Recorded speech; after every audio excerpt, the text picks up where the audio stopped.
You told me a little bit about how Viz responded during this pandemic and with some of the racial inequities in this country that, of course, following George Floyd's murder, lots of organizations turned to and thought, how could we approach this?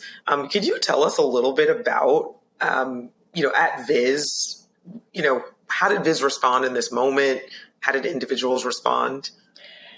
Yeah, Viz actually had a program and has a program called Viz Gives. And through that, we were able to reach out to underserved communities and get to those hospitals and offer our solution to them on a very highly discounted basis and get it to them very quickly and implement it so that they could use it very quickly. So that's one thing that we did. Another thing that we do, and this is just our regular practice, is we often have different hospitals that have a hub and a spoke type of configuration. And what I mean by that is, I didn't know this prior to getting it Viz, but not every hospital has a stroke center of care or stroke center of excellence. In fact, most of these stroke centers are in major metropolitan cities. And so you're not able to get out to the outlying communities. Well, with our solution, what we're able to do is have the major hub then deploy it also out to the spokes. And these spoke hospitals are generally outlier hospitals where they're in communities that generally wouldn't be reached.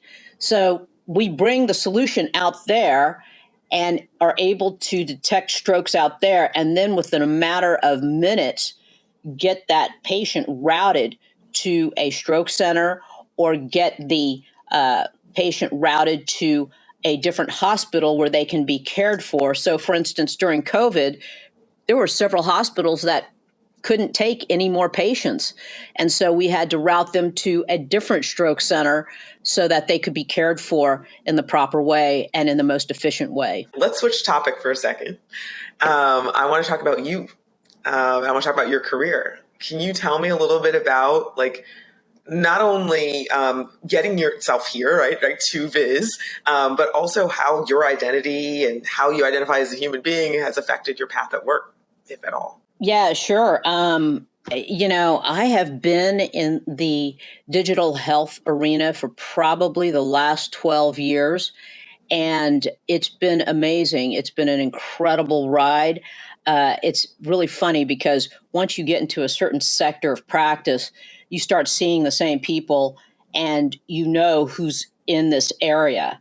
It's a very small group of folks that run together, and we happen to run to, and I got invited to join Viz with this group of folks. So I feel extremely honored to do so.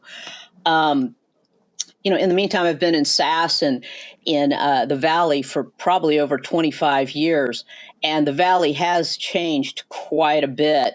I consider myself and my identity to be Asian and LGBTQ. So that is an intersectional identity, if you will. Mm-hmm. And with that, I do a lot of work. I'm on the board of Lambda, and I'm on the board of NAPABA, the National Asian Pacific American Bar Association. It's a finger or a sister organization of the American Bar Association, and representing 50,000 legal professionals, Asian legal professionals across the U.S. and North America. So it's real important to me to not only do this work at Viz, but also through my board service. I want to ask you a little bit then about advocating and also making sure you're yourself at work.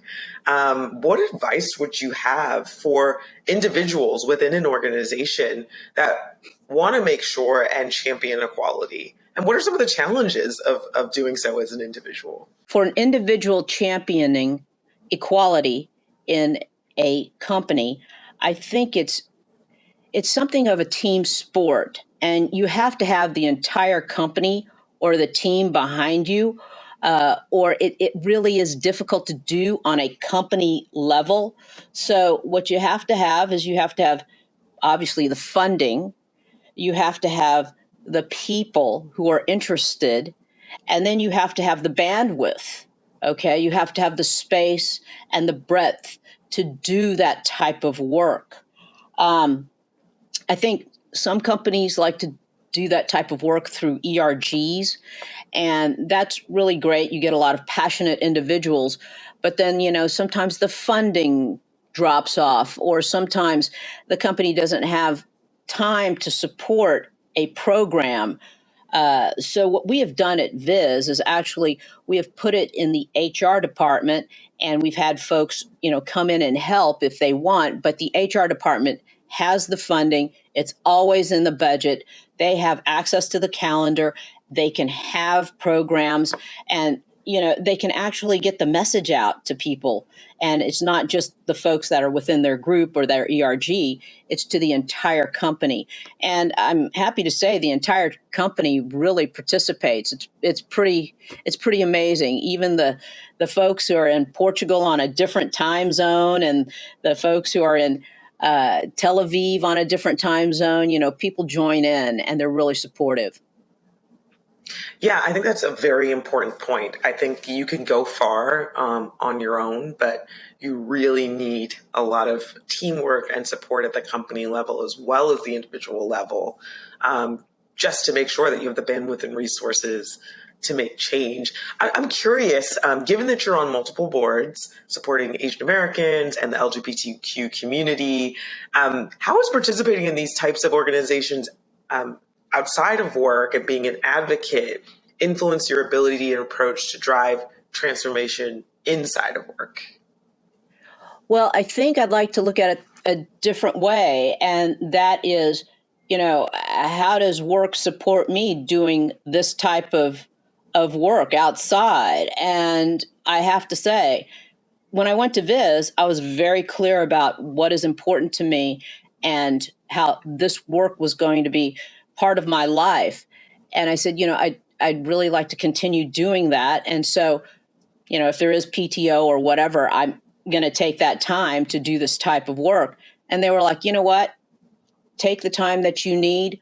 We'll cover for you. Let's just do some advanced planning and we'll get it done. And what's been really fantastic about it is they have also amplified a lot of the work that I've done outside and said, hey, look at what Angela's doing. She's speaking at this panel. She's hosting this soiree. They have really done some amplification, which I think speaks to the type of company that they are.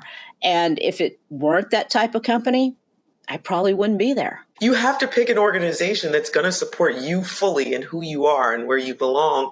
And that organization gets to learn from you. That's what I'm picking up from. Definitely. And, I've always been that way. And I am truly an advocate of bringing your authentic self to work. It is just too hard to be somebody else, to cover, to talk about something else. And one of the things that I like to talk about is that one of the things an individual can do is simply be yourself and lead by example. One of the greatest anecdotes that I have is while I was at VeriSign, something like, 15 years ago, I was out. I was talking about my wife, and I had no problem talking about, being part of various organizations.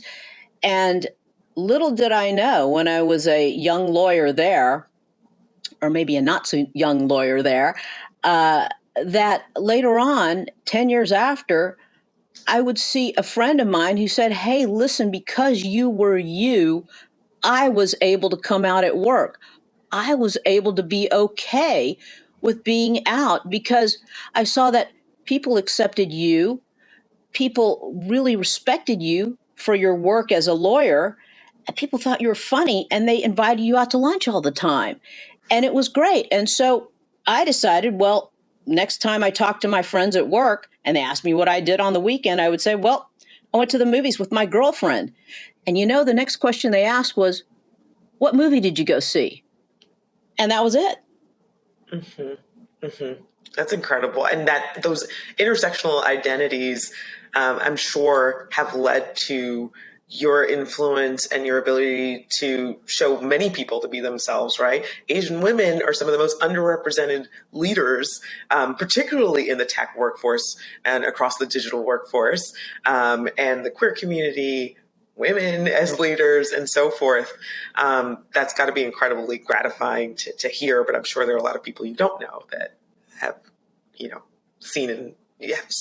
opening for themselves in leadership. It's been amazing how, and it's really great, Candace, that you hit upon this, but a lot of Asian women, still don't feel empowered to come out and basically be their full Asian selves.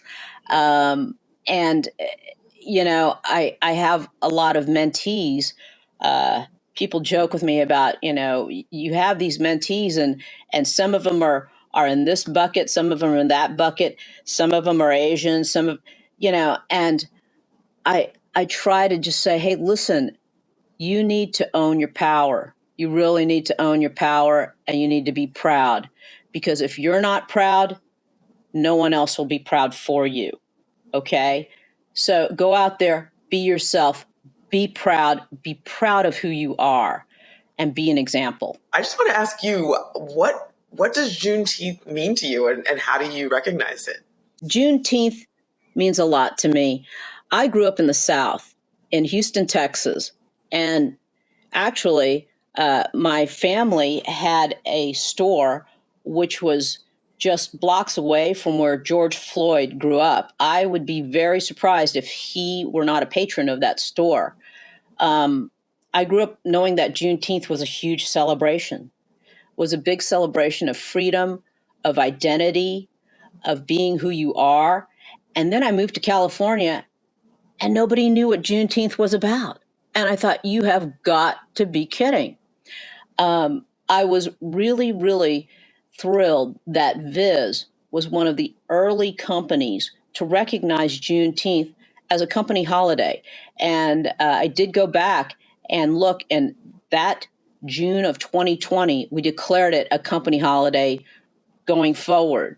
So, really important to me, really important to Viz. And I think now the rest of Silicon Valley is coming around, and, they've all realized it now.